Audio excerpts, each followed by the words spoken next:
and the chef took the plate out of his hand and threw it across the kitchen. And that plate, like I could hear that it break air past my head and crash.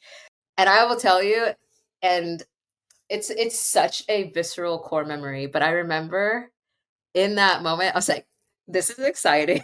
Like, this is where I want to work. And I love it here. And like, Wow. let the trauma begin. Masochist. Oh, it went, it Masochist. was, that was the first day of like the rest of my life.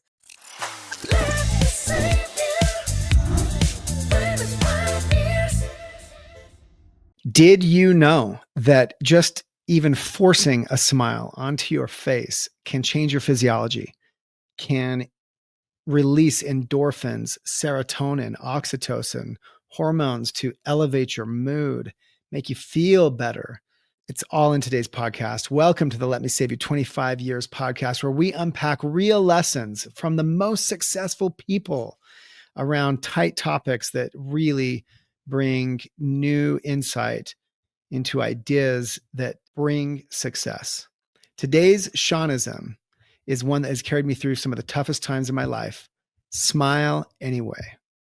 And I don't just mean the fake ones, those too, but learning to achieve the authentic smiles that comes from achieving through resilience, from achieving joy out of experiences that weren't easy. And if anyone knows how to do that with style and grace and goodness, maybe even a little heat in the kitchen, it is today's guest, celebrity chef Nyesha Arrington. We're going to dive deep into this idea of smile anyway. And we'll talk about how smiling is not just pretending that everything's fine. It's more about how you show up to the world. Everything we do has an energy to it, which is one of the reasons you can even taste the love that's cooked into food. Success means being happy while you're at your craft, and why it's so important to fix your own oxygen mask first before necessarily helping the person next to you. Why leading through love is the harder choice, but always the correct approach. And speaking like a chef here, how the first Shawnism in my book, just do something, pairs nicely with smile anyway. This conversation with Nyesha is a keeper. I hope you love it. Here we go. Today on the pod, we welcome a fierce competitor from Bravo's Top Chef. She is a mentor on Fox's Next Level Chef. And to those who really know her, she is the ninja. And that nickname is well earned. She's a master of precision, creativity, and discipline. She's been obsessed with food since she was 5 years old. That passion has taken her everywhere, from celebrity kitchens to massive TV audiences. And no matter what, she brings it all back to sustainability, connection, and purpose. But what I love most about Nyesha is her ability to bring joy to her work, no matter what pressure she's under, whether she's crafting a dish or mentoring young chefs. She shows up with intention, with passion, and yes, with a smile. And that's exactly what we're talking about today. Please welcome to the pod, Nyesha Arrington. The crowd goes wild. Thanks for having me. Exactly what happened. You know. It's so great to have you. Thanks for taking the time. I'm so excited to unpack this with you. As you know, we're gonna dive into this Shawnism, smile anyway. And you've already given me such a great example. But before you think too hard, or without too much prep, what's the first thing that came to your mind when you heard this topic? What came to your mind? Yeah, out of the topics that your team sent over, I think a couple stood out to me, but this one for me, I think, is really important. It's something that feels organic and authentic to me because, I would say, I've been cooking for 20 years, but it feels authentic very much to my story. I smile because I understand how much a smile can change the perspective and resonate with someone and change their day. I think also, smiling is not just about kind of pretending that everything's fine. I think it's also deciding about like how you want to show up in the world is really important to me. Hmm. You mentioned fierce, you mentioned a few of the things I've done in my career, and I have consciously subjected myself to working in the toughest kitchens and competing myself, and also being a mentor and a judge. And every cooking competition on the planet I've pretty much been a part of. I come from a competitive background. I've played sports growing up, and What studied sports? martial. I played soccer. I played softball. I played what else? That's pretty much it. I did track when I was really young. But yeah, mostly softball and soccer in high school. Cool. And martial Yeah. arts. What martial arts are you into? Oh my gosh, so many. I've done Kempo, Shotokan, Zendoru. My dad was a big martial arts guy, so I was like, I think I was his muse. He was like, I'm going to put her into every, um, sort of sport, which I learned. I think, discipline ultimately, and sort of social fitness. I think when you're on a team dynamic, you really learn how to like put those reps in. And I think as a kid, it's really important to learn what it feels like to fail, to like miss catching the ball, and you're like, feel like you let your team down. And, when you're like 7, you think it's like the biggest thing in the world. Your worldview and perspective is a lot smaller, and I think it's good to like experience those emotions when you're a kid. And you show up the next week, you keep smiling, you try to do better. And I think those um, sort of firsthand lived experiences when I was a kid are showing up in the day-to-day work ethic that I have as an adult. Yeah, isn't that cool? It It's is cool. cool. It's cool how that plays through. Yeah, absolutely. So I have to Yeah. ask then, with all of the martial arts you listed and your dad's influence, is it possible that, what was it, like that game show host who, as it turns out, was actually like an it was like he was like an NSA operative, and his cover was a game show. You know this from the 1960s. Is it possible you're actually a ninja masquerading masquerading as a chef called Honestly, the Shawn, ninja?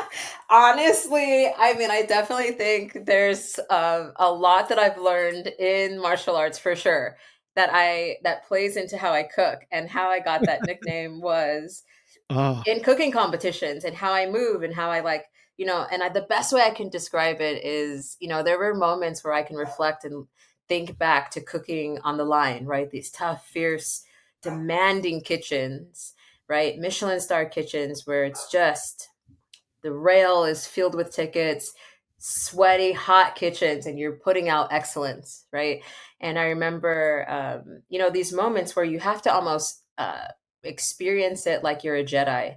You're thinking about the steps that you make before you make them, and that's, I think, what I take from that martial arts experience. hmm. The Jedi moments.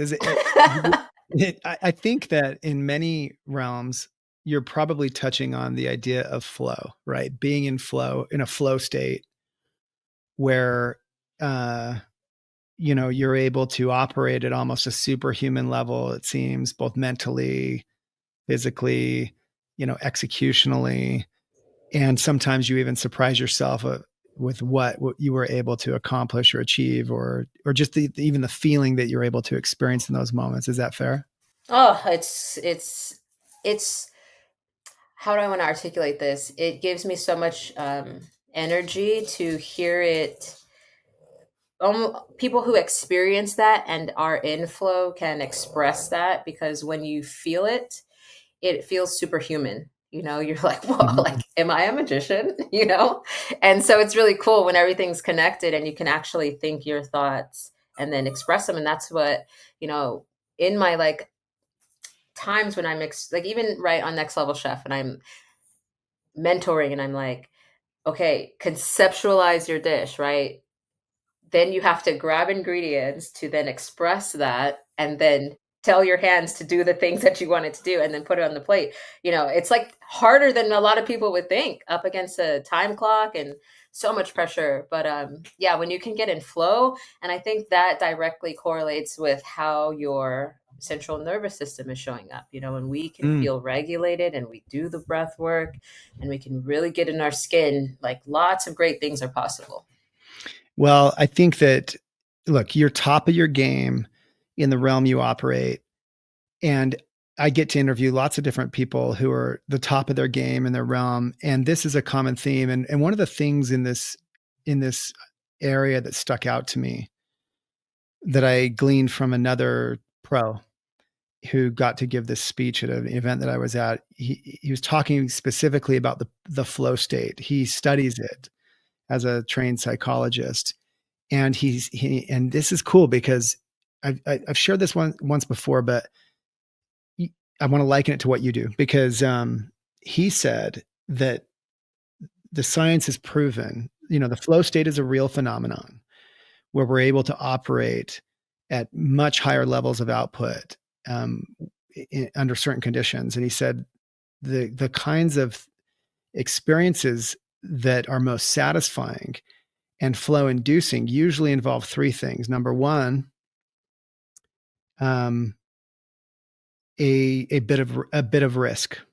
Like it's risky. It's there's something on the line. So I think these competitions, I think also you operating in Michelin star restaurants where it's like the expectation's so high, and if you can't cut it, you're out. So there's that risk. There's an element, number two, of danger. There's an element of danger. And I think that, even though, cooking, people that probably wouldn't associate with that. Sure, you might slice the tip of your finger. That can happen. But also that danger that comes from the pressure of operating in that environment that's so demanding, right? But number three was you achieve it with a group. When we're doing these types of things with a group, and I think that your profession is not a solo profession. Even though the chef gets their name on the restaurant or the top billing, as you, I think, would attest, this is very much a team effort in the end. And so I think that that's a good example of perhaps why it's so cool that in a medium that's totally irrelevant to me, because I can barely use the microwave. Like you found this channel to achieve flow state, which is such a satisfying thing for any human to be able to achieve. And I would argue others can achieve it through action sports, through mountaineering, through music, playing jazz. I've had a little bit of that experience, because you're on a stage and it's like sink or swim. These same dynamics can exist across so many mediums that seems so unrelated. I think that's pretty cool. Yeah, I completely agree. And I think you said so many great um, notes to sort of weave in the topic, and a lot of lived experience. And so, for me, I've found that I can best communicate with a team and lead a team if I'm doing the right things, if I'm hydrated, if I have a great fitness routine, if, I can lead by example, and I think these are like topics now that are celebrated, whereas early 2000s, 90s, whatever, like these weren't maybe top of line Mm, discussions, they were mm, just performance, performance, performance, performance, which is how I lived a lot of the first part of my life, and now, I have insurmountably grown as a leader, and even in other capacities as being a part of a team, and show up um, in incredible ways by doing the work, getting in a flow state and learning how do I get in a flow state. mhm. That's great. I think it's an under appreciated superpower. It is a superpower to be able to achieve a flow state for anyone who's experienced it. And I again think it's so cool that it can happen across. I think almost any medium. And by the way, I mislabeled it. It was things that are really challenging, things that have some element of risk or danger, where lots on the line, and then third, doing it with a group, achieving it with a group. And so it's cool that you found that in what you do. And of course, the result is a smile. Like I never feel better than, for instance, when I experience that flow state. In my case, I talk a lot about it, but I'm addicted to dirt biking, off road, very dangerous with group. These things are true. And I get that feeling with my own design team. And so that's a smile that comes naturally from achievement and experience and natural, authentic kind of joy. Right now, the topic today, smile anyway. When you're not in flow state, when your entire wardrobe has been drowned by an unforeseen torrent and you have to go be on TV, which, by the way, if that happened to my wife, and I don't mean to be sexist, I just know my wife. I mean, it's canceled. You know what I mean? I can't even get to take a selfie with her unless there's, significant warning and preparation. So, um, how have you discovered the ability to smile anyway? And not only that, what is the result, when you're able to pull that off? I think, there have been so many. I want to sort of back into my response. There's been Sure. so many opportunities to not smile, right? There's been so many business challenges, there's been so many personal struggles. Mm, mm, Um, but through all of that, you know, and I think back and I can reflect, and I was rollerblading in my parents' front yard in our driveway at the house I grew up in. And I remember sort of experiencing these like new ways of consciousness, right? Like you're a kid and you have these different stages of consciousness. And I remember in this moment, it was really sunny. And had this thought. It was such a core memory and powerful thought because it has helped guide me since. And I thought to myself, like, I would like to be successful. Like, that seems like a cool thing to do, you know? And How old were you? I had to have been 7, Wow. roughly 7 or 8, yeah. And I just remember seeing now sort of small doses of how the world works, Hmm. this planet, like seeing the big people, seeing the adults, like seeing the characters, the cast of characters of life, the facial traits, people that seemed worn, people that seemed jovial and vibrant. And I made the distinction of seeing that, and seemingly the craft tied to the journey of life seemed to bring the most joy. Hmm. And I thought to myself, I better find something that I love to do, because I don't want to be one of those adults when I grow up that has to go to work. Like, it seems like, why couldn't my work be the thing that I love? Hmm. And I remember that, and I thought, okay, cool, like, what do I love to do? At that time, I didn't necessarily know, okay, it's being a chef. But then now, when I look back, I mean, my grandmother, she would pull me into the kitchen every opportunity possible. And I would blanch vegetables, and I would learn little knife skills, and I would cook with her, and all of these amazing memories. And I remember when she cooked for me, that's when I, for the first time, had this powerful moment of, this is what love tastes like.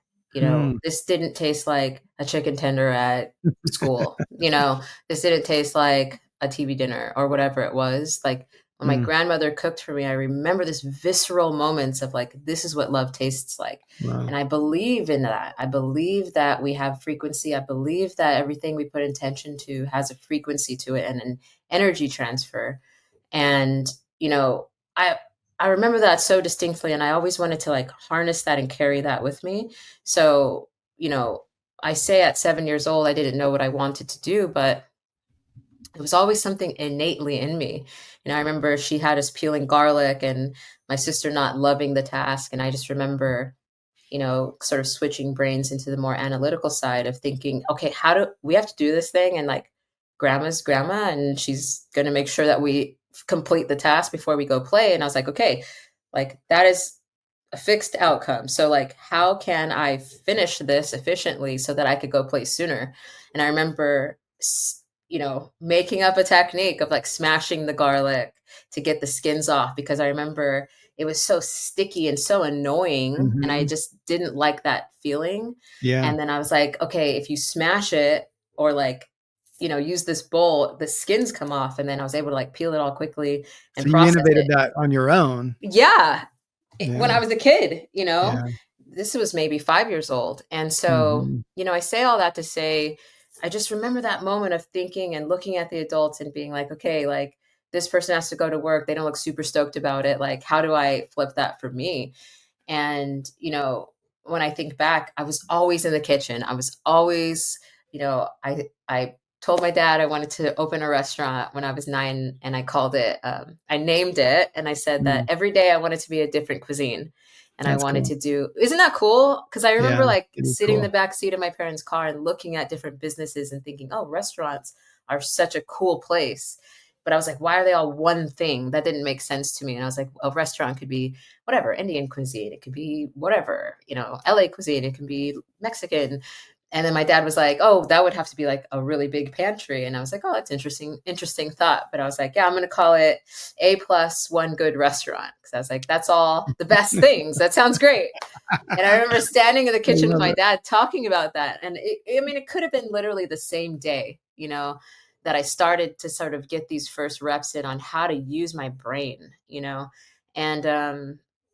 and so for me, when I thought that thought of like, okay, I want to be successful, didn't know what that meant necessarily, but I did know that it meant being happy with what you're Mm. doing as your craft, because when Yeah. it's your craft, you're always going to want to find some efficiency. You're always going to want to find some new technique. You're always going to want to share your knowledge. It's never something that you're just like, okay, I'm done. Like, Yeah. it's always going to keep ever unfolding, and I think that is a gift, and so all my life I've been drawn to food. And the first day I sat in culinary school and decided to go, I knew it. I knew I was living in my purpose. And so for me, having this be my center, it's truly what keeps me smiling, and that's sort of how I Mhm. back into the answer, because the tough days, the businesses that didn't work out, the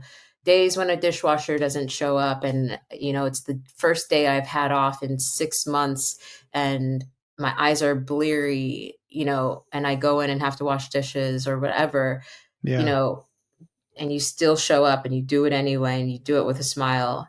And I would be not honest if I didn't say there were days when I didn't do it with a smile, Sure. Sure. you know? And now in my after gathering tons of life data, learning how much that can have an effect on a team and morale Yeah. and things like that, and so super important, to and I really, Shawn, I really try to make it my best effort to show up, and when people are walking down the street, I try to make eye contact and smile, Yeah. because it's like almost like a game. When I get a smile back, oh, it warms my heart, and especially when people really mean it, because you can tell they really needed it.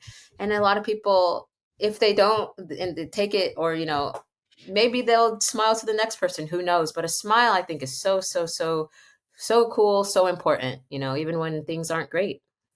Yeah. This is fantastic. If I can summarize and tie together a few things you said to lead to another discussion, um, as I hear you talk about reaching all the way back to your childhood and finding what I would call that alignment, first that self awareness to even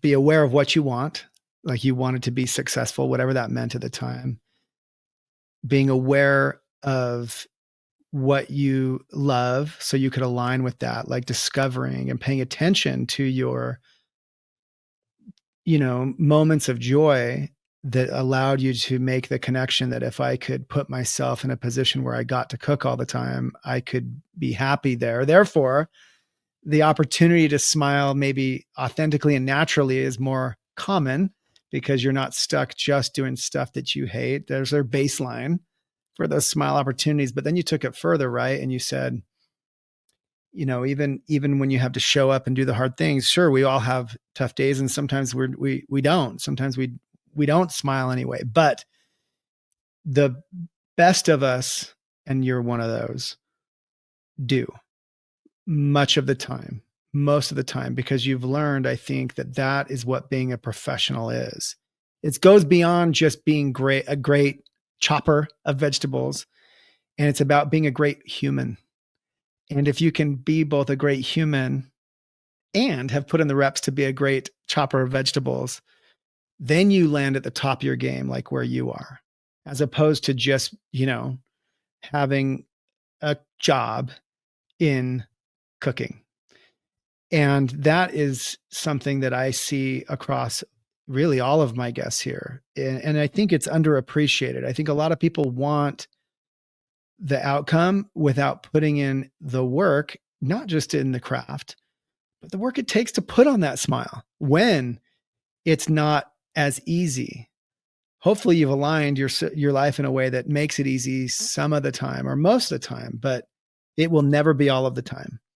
And I believe that the most successful people have maybe just naturally identified that ability to smile anyway, even when you're under the worst kind of pressure, as one of those elements of being a great human, let alone a great chef in your case.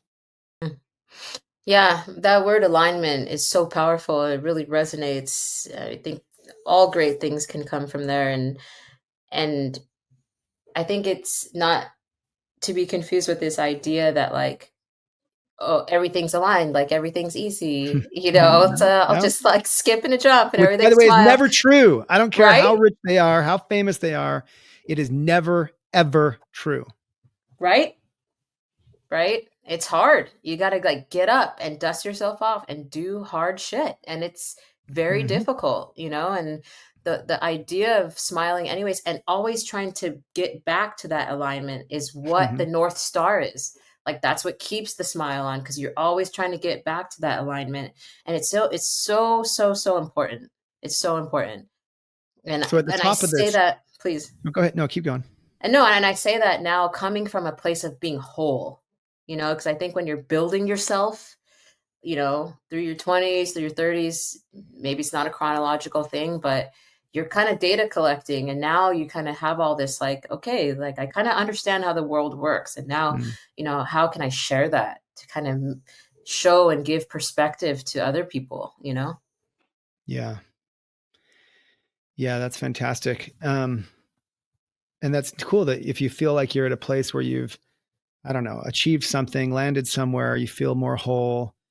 I think that's a light at the end of the tunnel for anyone, that just feels like it's just a grind and it never relents. It's not to say I'm Hmm. sure that you don't have your days and that you still don't have your insecurities or shortcomings. I mean, I'm speaking for myself here.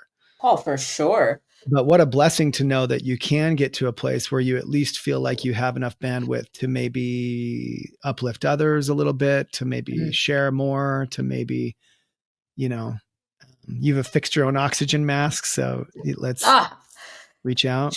I love that. I say that all the time in my like subconscious. I'm like, no, okay, let's see exactly. Fix our own oxygen mask first, and then we can do the things. But And I by the way, think it comes it's and goes, yeah. right? There are periods, weeks or months or maybe even years of our life where we feel we're in a place to give, and then there are times where we really have to focus on ourselves, or we run the risk of losing ourselves, I think.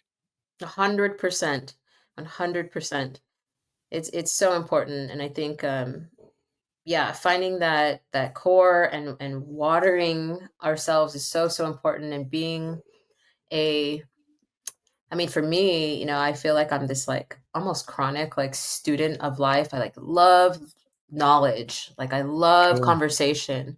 I love speaking with older people also. I just love people who have lived experience, and young people too, humans in general, but I just love it. I love to share, because I think there's so many different lenses that we can look through in life, and one is not the all being. You know, there's so many different perspectives, so many different facets, and it's super cool to be able to share that. You know.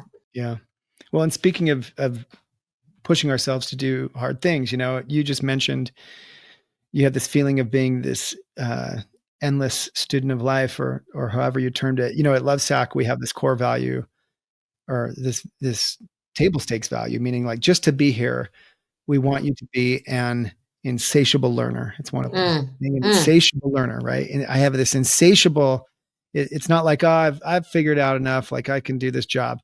And to this day, I really push myself in all of my spare time to be reading books always, to be taking in the best kinds of information, and not look. I have my moments where I like to scroll some, useless stuff on Instagram to relax, but I try really hard to be pushing myself to be constantly learning. And as many will tell you, it seems like the more that I intake, the more that I think I learn, the dumber I feel, because I'm totally. exposed to, there are true geniuses on this planet that I feel like I get closer to, and like I just feel even dumber the older I get. I think I was smarter when I was younger. I felt like I knew everything.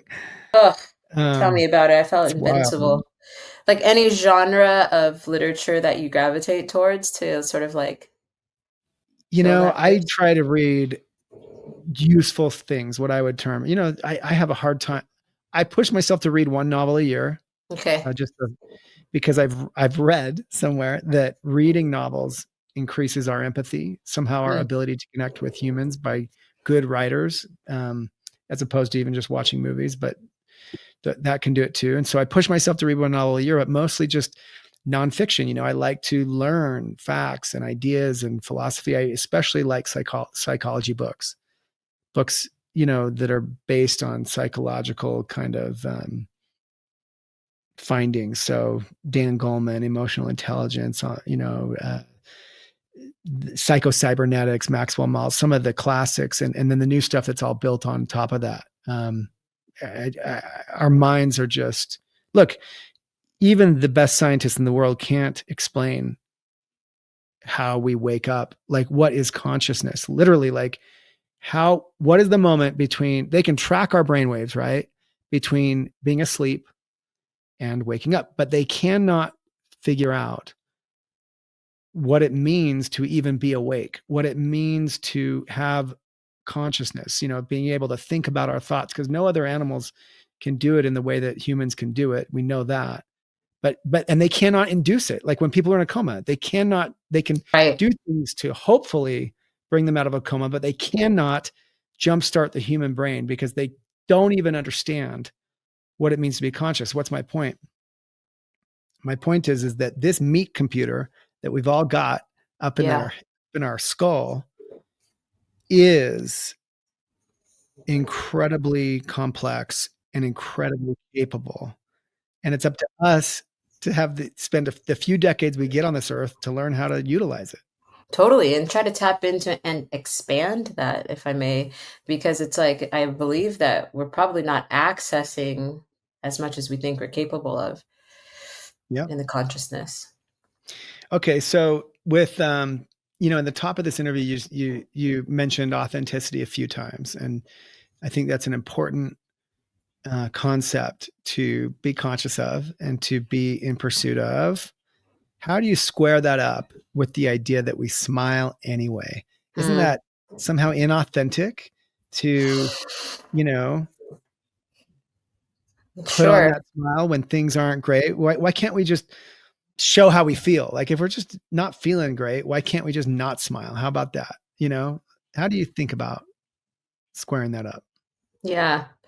So really great question. And I think my perspective is the way that I approach a lot of things, which is I think there is this sort of macro zoomed out lens. And then I think that simultaneously there's this micro lens, which is like the shorter interactions when you have to be explicit in your communication style and you don't have all the time in the world to say, okay, I know you burned this chicken again.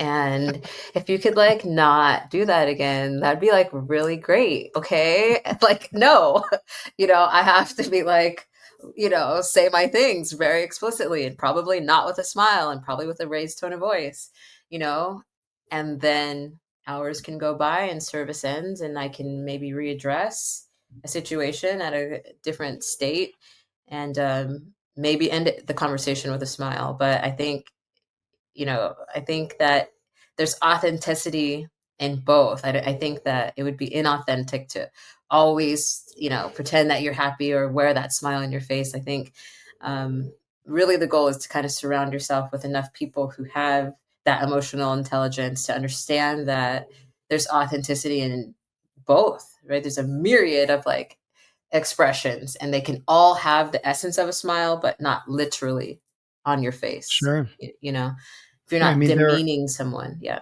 yeah, I mean there are certainly moments where smiling would be not only inauthentic but probably inappropriate, right? Totally Um, problematic for well, sure.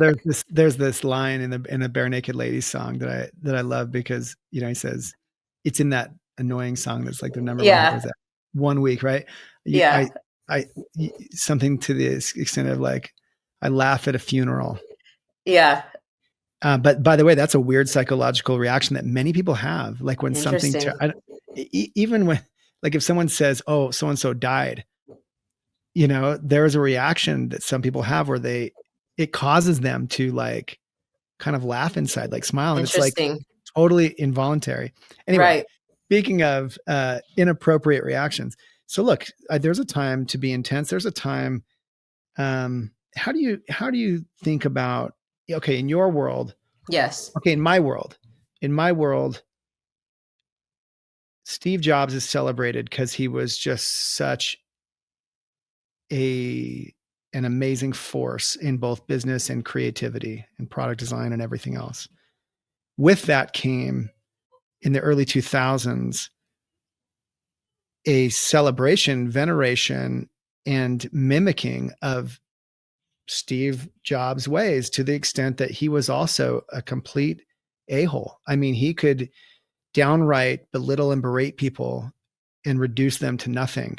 Sure. And that became kind of like a badge of honor in business during that time, I Oh, remember. And it was, and I think it was both officially, but more so unofficially utilized by entrepreneurs to and business leaders to be a-holes, because that's how, like, look, that's how the best of them get it done. And you have examples of the same thing in your world. You've got the Hell's Kitchen kind of approach and things like that. How do you observe that, and how does that affect the way that you choose to behave? yeah.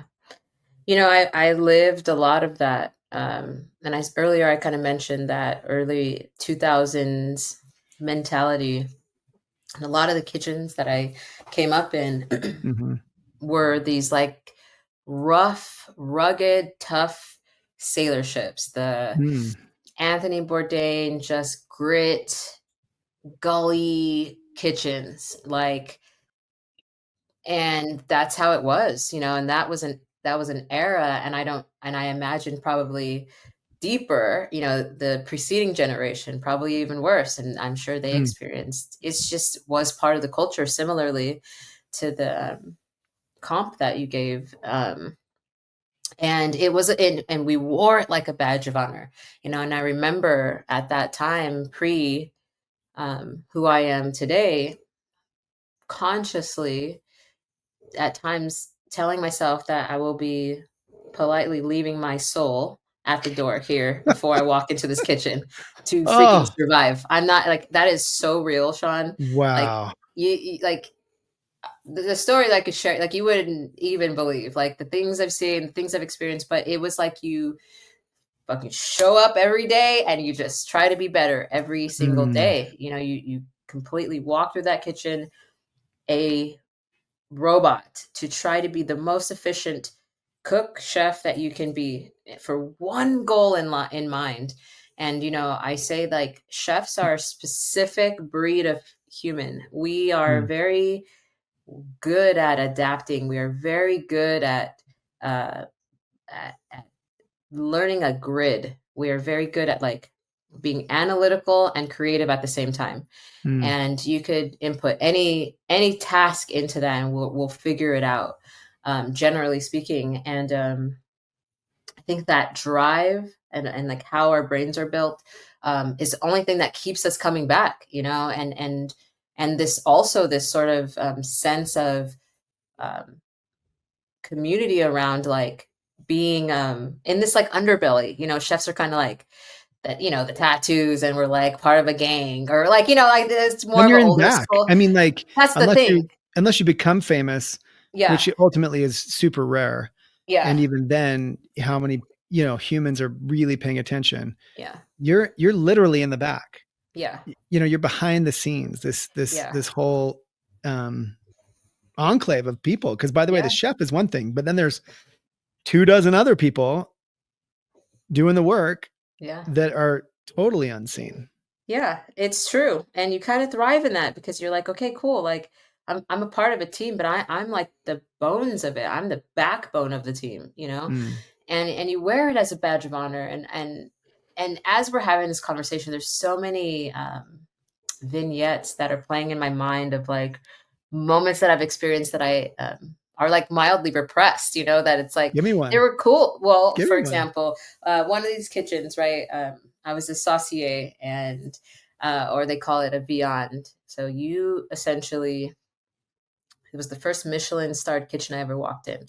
And the chef found me somehow, and he was like, you should work here. And I had this imposter syndrome the entire time I was there. And I remember the first night, what they call a stage, and you go in the kitchen and you essentially work for free. And I was at the pass where all the plates come up. The entire brigade brings the plates to the pass, and I was standing at the pass, standing next to the second person in command under the executive chef, chef de cuisine, and I was plating, and one of the servers came in, and he said to the chef at the pass, he expressed whatever the guest had said to him, which was something like, oh, the dish is cold, or whatever it was. And the chef took the plate out of his hand and threw it across the kitchen. And that plate, like I could hear that it break air past my head and Oh my God. crash. And it's like a Bernardo plate. So like, I mean, the plate's $100 before you put food on it. Okay. Like it's like Wow. the finest plate.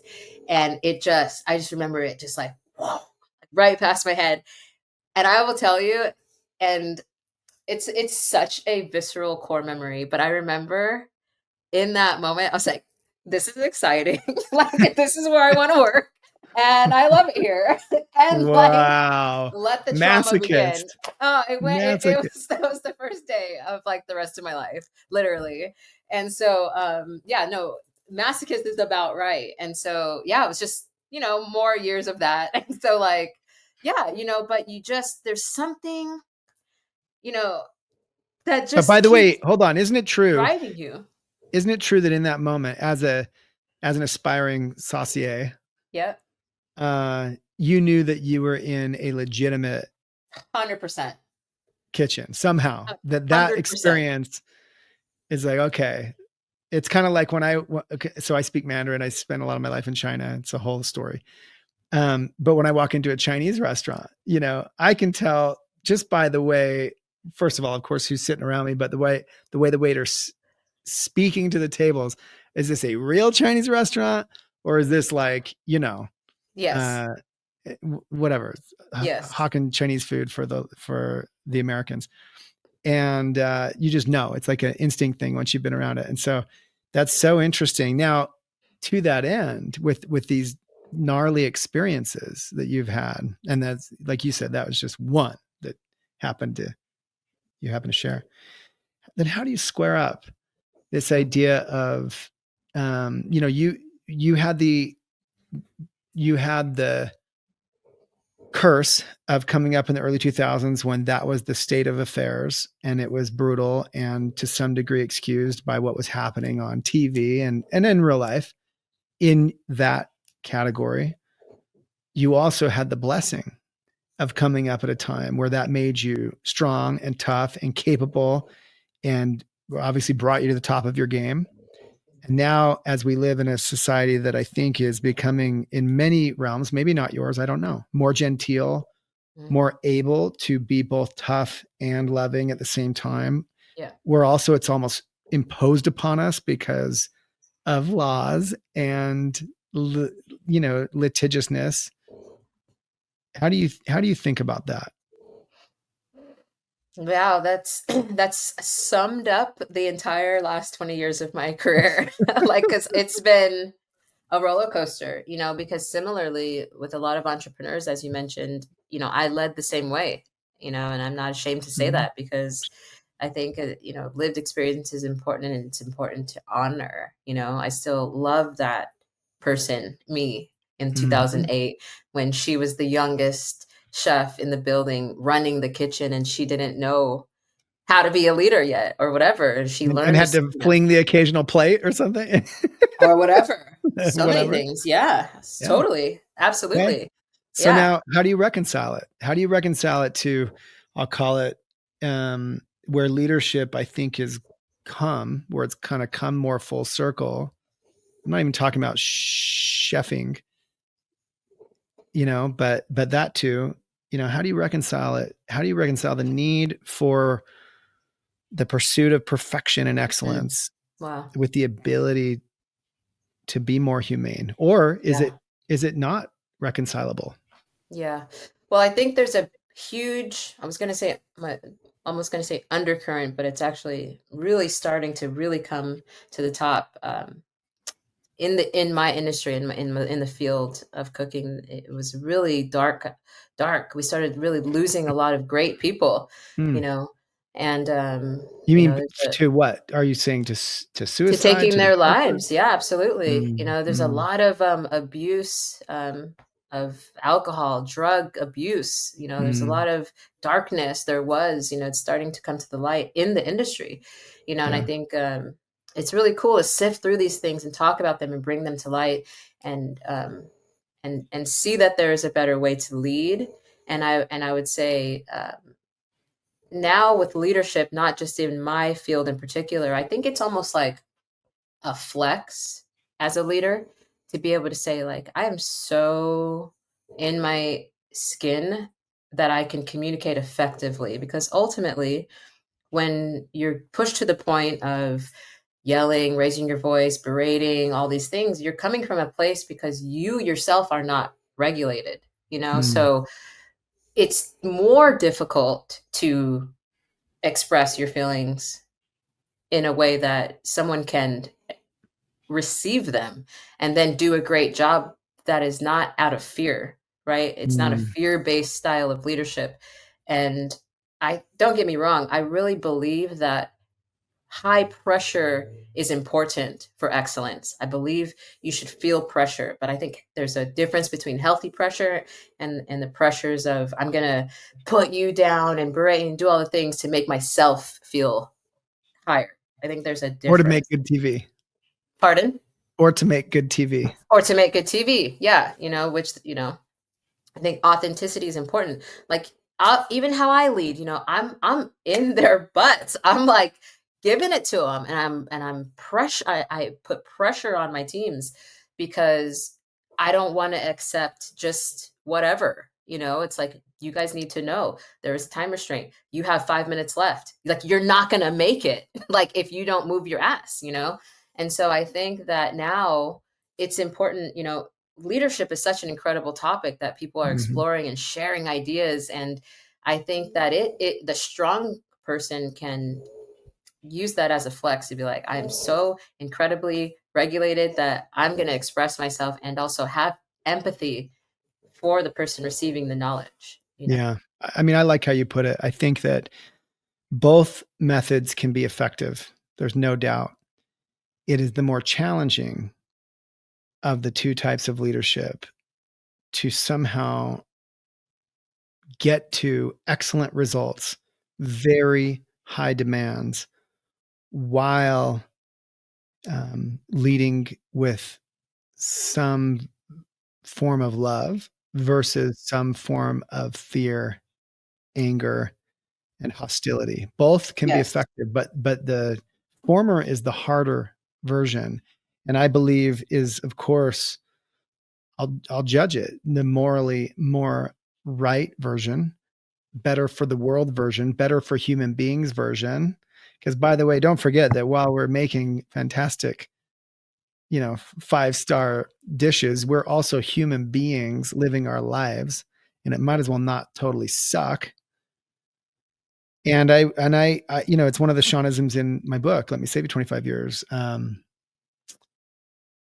The ability to stay cool and be kind, even amidst the toughest kinds of pressures, is a superpower. And I posit that the best leaders are able to do it. And so I've observed, that bad behavior in business start to fall by the wayside while some amazing things are still being achieved. I've observed, I don't know your business, but I would guess that in this business climate, the same is true. The same revolution is happening to some degree inside of top kitchens. And I think it should be applauded. I think that somehow the ability to, the last Shawnism book, maintain top ambition with infinite patience. It's hard for people to square that up. But again, these are tough concepts because that's why leaders are paid the big bucks, because it's difficult to manage with both. At Lovesac, our number one core value is top ambition. Our number 5 of 5 core value is love matters. And those, again, hard to square up. But that's why you're paid the big bucks, is to navigate this place down the middle where you have absolutely the highest expectations, and your team can achieve them under your leadership while somehow preserving the humanity through a lot of self-control, a lot of carefully placed words, both terse and loving. And I think it's a higher form of leadership. I think you said it really well. Yeah, and it's really cool that we have the opportunity to evolve and have some grace around that, because I think the preceding leaders probably didn't have enough of these conversations to allow themselves to develop or see that there was another way at those times. So it's really cool to be able to like evolve and have great literature like your book. And I've fallen in love with the idea of leadership to be a good leader. Like I Mm. just it's one of my outside of cooking, and it's kind of a tandem thing, but I love the idea of it, because I think You that should write a book on it. I mean, I I think that this, 100%.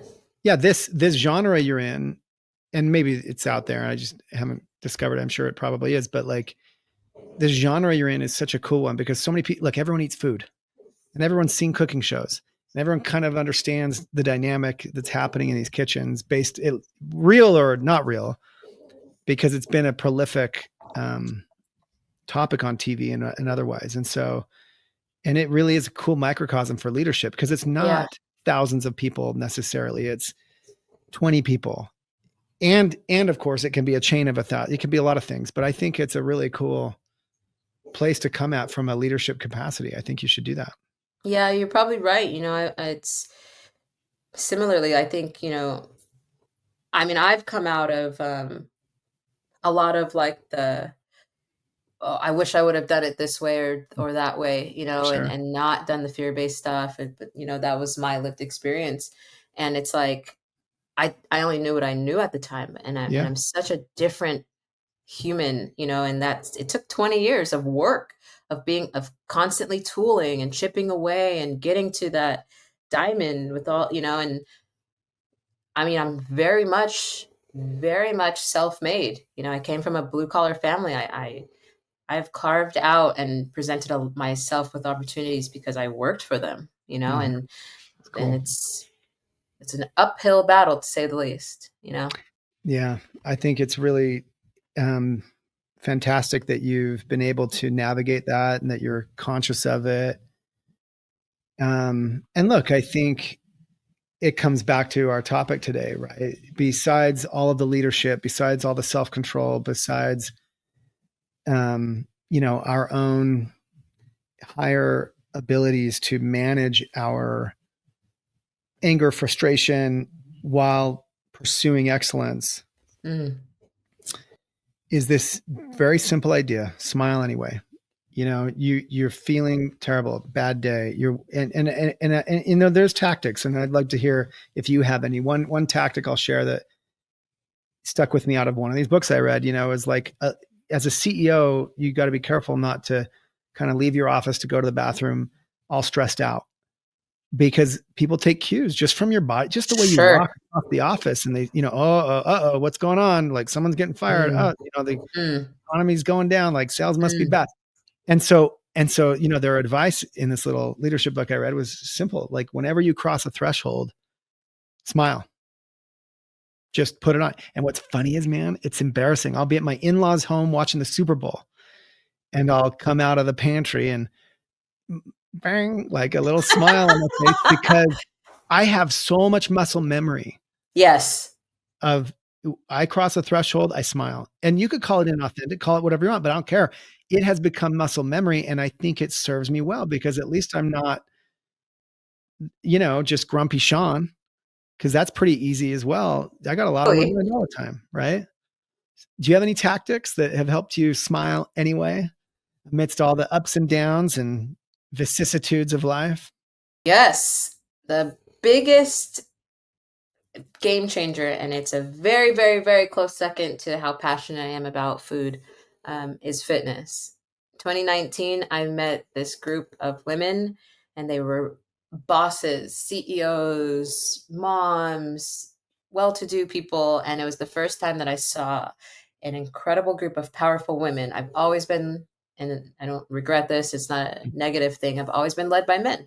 Hmm. Never worked for a female, all the things. And so when I found this group of women, it blew me away. Then they were so strong and they were doing their thing.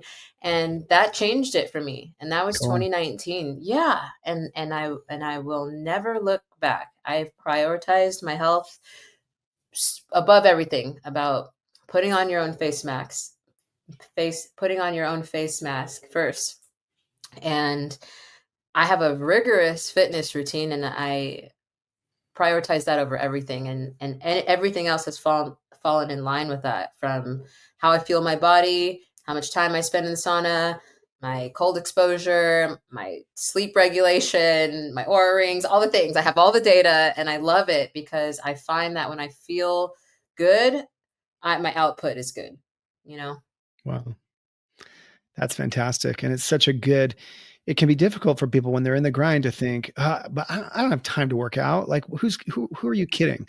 I'm like 18-hour days. I'm in, and listen, I can empathize. There are times in my life that were very unhealthy from that aspect, because I was literally sucking air through a straw, just trying Yep. to survive Yep. financially. But on the other hand, when we can find a way to prioritize it, whatever it is for us, and I think, you know, working out, staying fit, it has to be way high up there. And there are probably some other things that we can do: reading, meditating, praying, um, you know, even entertainment of whatever kind, you know, in my case, dirt biking, you know, but literally making time for it, getting up at 5 a.m. as I do to go do some of those things, and they make the time for it. And to your point, everything can fall into place, even as I found, when things are demanding. And that's, listen, it's backwards. It seems antithetical. How can you get more time by spending time? I think it's a lot like a lot of things in life. I think if you want to be happy, go serve people, do things for other people.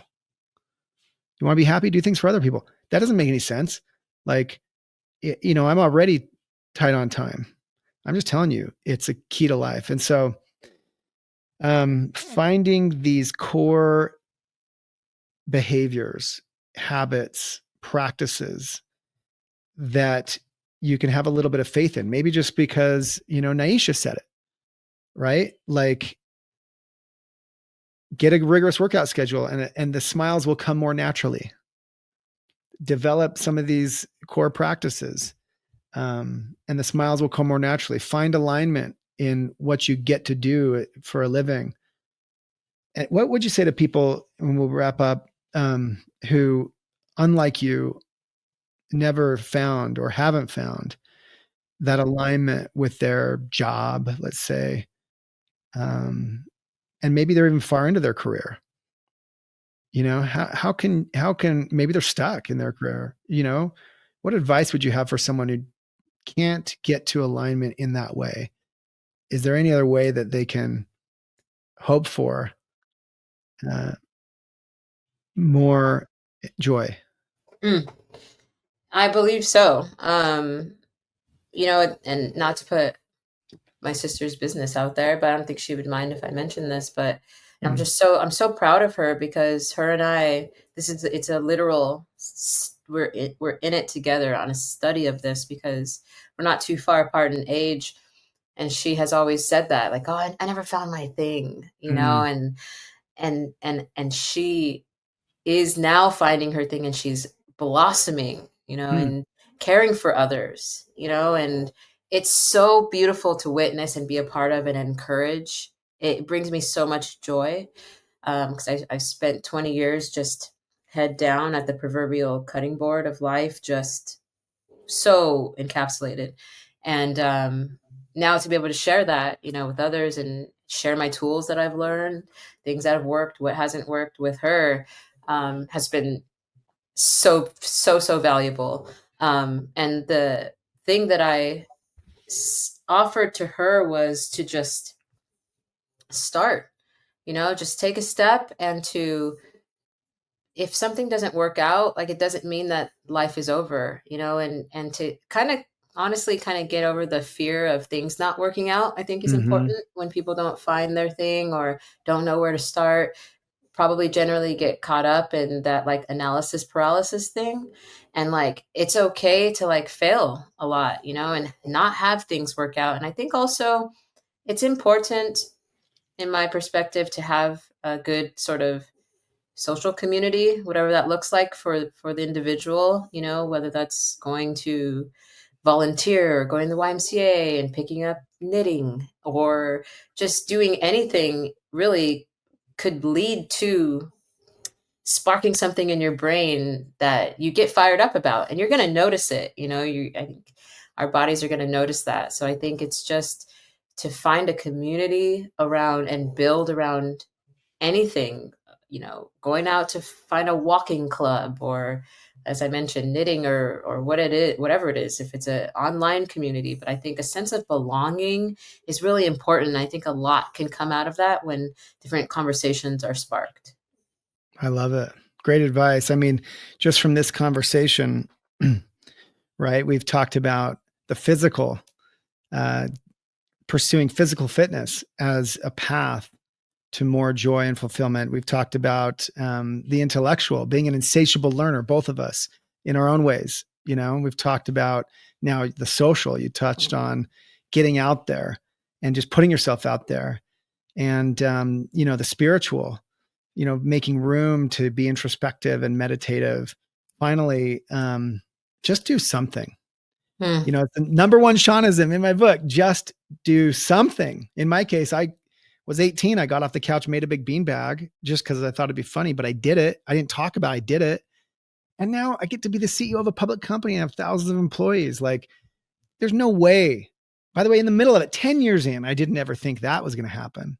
Wow. And so I would just echo what you said, like, just take that first step, just do something. It doesn't have to be starting a business. It could, to your point, be joining a club.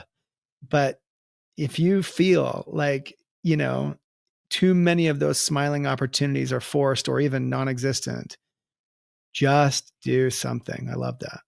Hmm. Yeah. Well, it's great advice, Nisha. Anything that you want to get out there in the world? What are you doing now? Where can people find you? What should they be on the lookout for from you? Yeah, doing some really cool things in the world. These days, I mean, I have a ton of events, but one that's very exciting is an event called, it's a fundraiser dinner called Chefs Love LA, and that will be February 27th. And it's a benefit dinner for people that were affected by the fires here in Los Cool. Angeles. Yeah, so we're bringing an incredible community of chefs together to put on a unforgettable dinner, and really stoked about that. So people can come to that. And of course, we're heading into season 4 of Next Level Chef, where I'm a mentor and a judge, which is the absolute light of my life. I love being a part of this program, and it's cutting edge. So I hope people can tune in. It's on Fox. And other than that, you can find me traveling the world. I'll be doing a super cool dinner in Australia coming up as well. And I put on tons of dinner experiences. But all of that information is on my website. It's my first and last name.com. I love it. Yeah. Follow Nyesha as I do on Instagram at NYESHA Joyce, JOYCE. Be all over that and check out our website, NyeshaArrington.com. If you're in LA on the 27th, grab a ticket, support her. Chefs Love LA. And be sure to check her out on Fox's Next Level Chef.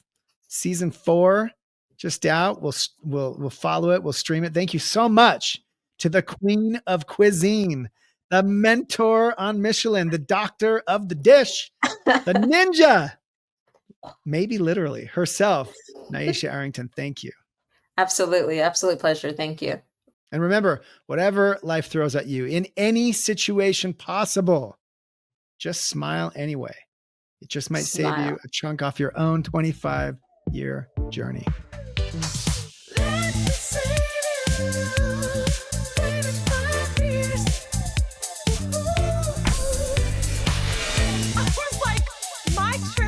Once a year to take my friends away should not be the budget for your bike across America. TikTok has become an aggregator for some of the dumbest human actions. When I won that million, I was $2 million in debt, barely hanging on.